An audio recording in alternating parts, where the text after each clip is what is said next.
Good morning, Chairman Perry and members of the Senate Select Committee on Disaster Preparedness and Flooding. Thank you for allowing us to speak our hearts and minds today. As you've seen over the last couple of hours, this is impossibly difficult for this group to get up and do.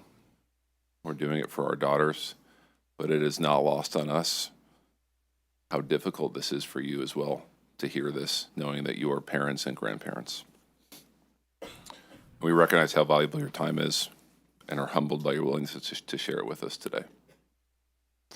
My name is Ryan DeWitt, father of Molly Claire DeWitt. I'm here before you on behalf of my wife, Elizabeth, and Molly's older sister, Annie, who is also at Camp Mystic, and by the grace of God, is still with us. And Chairman Perry, I appreciate you recognizing that at the front half of this. But I want to correct you and say it's hundreds of children. My oldest daughter was in rec hall on the second floor catwalk, water at her ankles. This is a child who has been through the ringer with weather events prior to this, was in therapy for them for a year. And I feel compelled to share with this group that in the terror of that night, when she was on the catwalk with 100+ other girls, Annie, Molly's older sister, who was terrified of weather, found it within herself to lead her cabin in song and prayer in the face of what just months prior would have brought her to her knees. And I feel compelled to say that because my pride for my oldest daughter, Annie, is immeasurable. She's stronger than my wife or I. And I know she's going to watch this, and I want her to hear that out loud from her dad. Molly is one of the precious lives lost during the July 4th flood, along with her 26 newly minted sisters who had formed an inseparable bond in just a week's time. Molly was and still is a bright light in this often broken world. She embodied so many amazing qualities despite her brief 9 years on Earth. She squeezed more into 9 years than many do into 90. Saying Molly was larger than life is no exaggeration. She was a humble little girl, so these next several bits would make her cringe, but I know she'll forgive me. Molly's relentless curiosity led to questions at all hours of the day and night, many of which I had never pondered as an adult, but probably should have. She wanted to know how and why the world worked the way it did. Some of it fascinated her, and some of it devastated her. She educated our family through her thought process. Her compassion was overflowing, always looking outside her circle of friends to see who else she could include, who might not have as many friends. She was drawn to those on the margins, the homeless, refugees displaced by war, children with disabilities. She said to me one night in bed, "Dad, it hurts my heart to see people hurt." I have replayed that moment so many times over the last 7 weeks. Her generosity followed her compassion, often coming home from school and asking if we could buy things on Amazon for students that couldn't afford what we could. She would get very upset with me for not emptying my entire wallet for every homeless person we encountered. Her creative spirit was ever present, which she inherited from her mom. She planned to take over Elizabeth's interior design business when she got older, while running a taco shop on the side to appease Dad's career in the food industry. Her conviction was unwavering. What others thought and felt mattered deeply to Molly, but did not necessarily drive her decisions. Those were all her own, oftentimes to the chagrin of Elizabeth and I. Her athleticism and drive were remarkable, a talented soccer player from an early age. She didn't understand giving less than 100% of the time. It just didn't register as an option for her. That was evident in everything she did. Her faith in God was deep and unwavering, which Elizabeth and I always emphasize as important, but something that she took to another level all on her own. We continue to find notes and papers of prayers that she wrote to herself that are evidence of her love for our Lord. Molly was radiant, stunning in a way that went far beyond her appearance. Her beauty wasn't just seen, it was felt. Her expressive face told stories of joy, mischief, compassion, and light. Her vivid blue-green eyes held remarkable depth, connecting especially with those who felt unseen. She made people feel known, not just with her words, but with her presence. Molly's beauty was most powerful because it reflected the love and empathy she carried within. Molly's presence brought joy and inspiration to everyone she knew.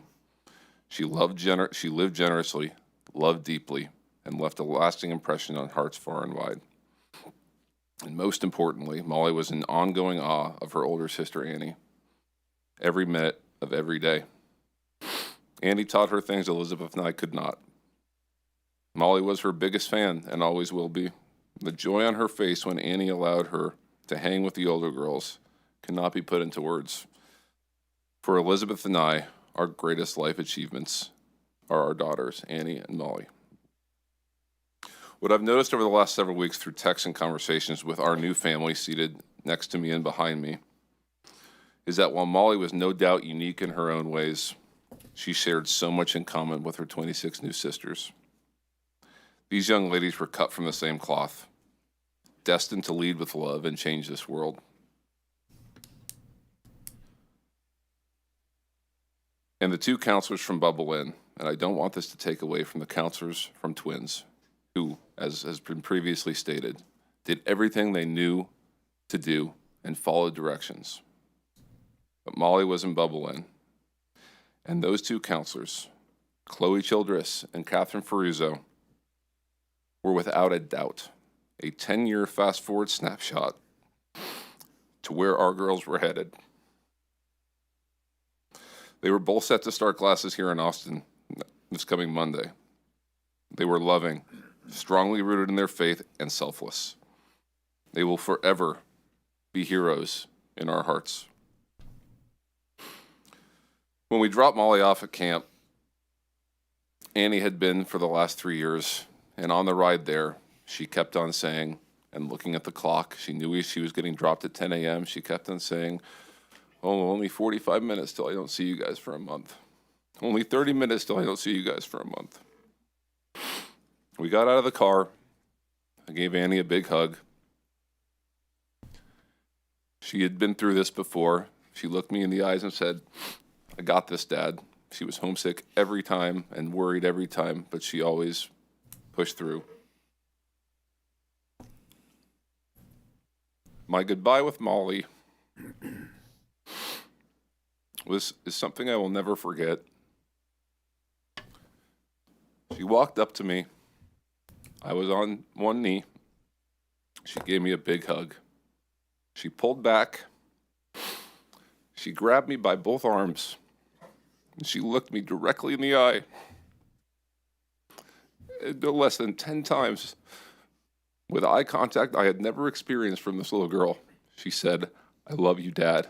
I love you, Dad. I love you, Dad." While I'm so grateful for that goodbye, that moment haunts me today, because shortly thereafter, I pulled the car farther, and I was told, as I'm crying, "We got her. She's safe." We drove out of camp. I'm a wreck. And I looked at my wife, Elizabeth, and I said, "I don't think we should go out of town, overseas." And my worry was something would happen to us on the plane in another country, that we wouldn't be able to go back and pick our daughters up. And never in my wildest nightmares did I think that this is what was going to occur. In short, on July 4th, the world lost 27 lives that were destined to change our landscape forever in their own unique ways. The biggest tragedy is that it never should have happened. This was 100% preventable. We are here before you today as grieving parents, as you've heard, living in an unimaginable nightmare, but also as pillars of strength for our daughters' legacies, to ensure that what happened on July 4th never, ever happens again. Senate Bill 1 is long overdue, reflects common sense, life-saving measures that every camp in Texas should be required to undertake, taking the appropriate preventative measures to remove as much possible risk of disaster, in concert with doubling down on detection, training, and response when the disaster does occur. It's the only path forward here. Every camp should consider the location of their buildings and sleeping quarters. Every camp should utilize a functional and effective early warning system. Every camp should have a detailed evac plan that is documented and run through, both in and out of camp session. Every camp should have an adequate adult to camper ratio. Corners cannot be cut. Arms cannot be twisted. Gray areas cannot exist. These were our children's lives. Now we fight united for the safety and lives of millions of children that will attend camps in the future. And the future is right now, not the next special session in 27. And I recognize as I look at the 9 of you that this message is not directed at you, but I know this is public testimony. And I'd like to say, for those that may dare to oppose the fundamental principles of this bill, I'd ask that you envision stating your case in front of our 27 daughters. If you had the opportunity to look each of them in the eyes and tell them that their safety and the safety of millions of future campers was not a priority, could you do it? We cannot answer that question for you. In closing, we're humbled and honored as a group for the incredible support we've received from our local communities. We would not be here without you. I drew some inspiration from a quote that Governor Abbott uttered during his own personal story of overcoming a life-altering accident.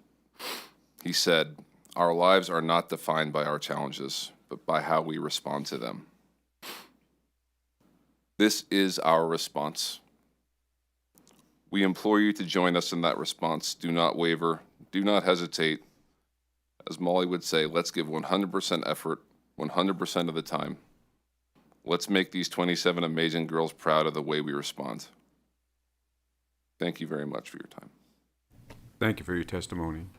Please proceed.